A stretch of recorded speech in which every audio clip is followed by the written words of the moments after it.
Welcome back, everyone. Muhammad said to learn the Quran from select persons.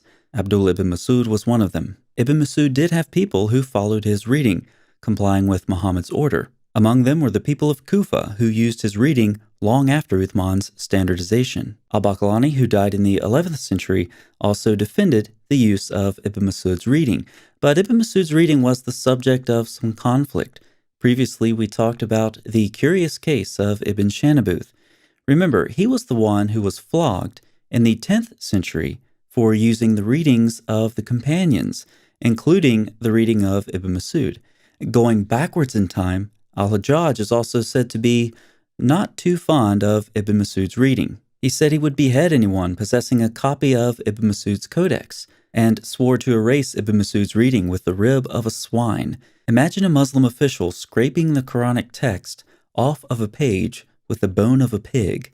This is quite shocking. The great 9th century Hadith scholar Ibn Abi al-Dunya transmits this report. Al-Hajjaj said of Ibn Masud that he reads the Quran like the Raj's poetry of Arabs, and says, "This is the Quran. If I ever were to meet him, I would strike his neck." And when we go back to Ibn Masud himself, we find that he wasn't treated much better than Ibn Shanabuth. In fact, he was probably treated a bit worse. He got himself in big trouble when he openly rejected the authority of Uthman's text.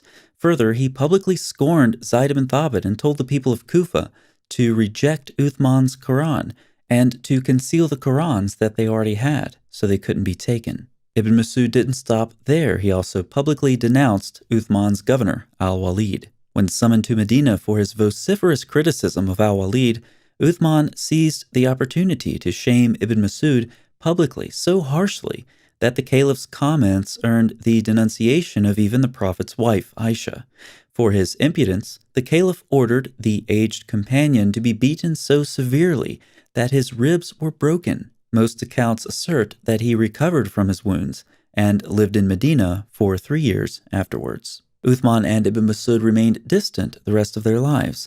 They didn't reconcile their relationship, or more importantly, their different readings of the Quran. This raises some interesting questions. Since Muhammad said to learn the Quran from Ibn Masud and Ibn Masud opposed Uthman's Quran, why should modern Muslims accept anything based on Uthman's recension? If there is only one Quran perfectly preserved from the time of Muhammad, as we often hear, what did Uthman and Ibn Masud have to differ about? Since Uthman, who opposed Ibn Masud, and Muhammad, who endorsed Ibn Masud, cannot both be right, which one is? If Uthman was correct about Ibn Masud, what does that say about Muhammad's knowledge of the correct Quran?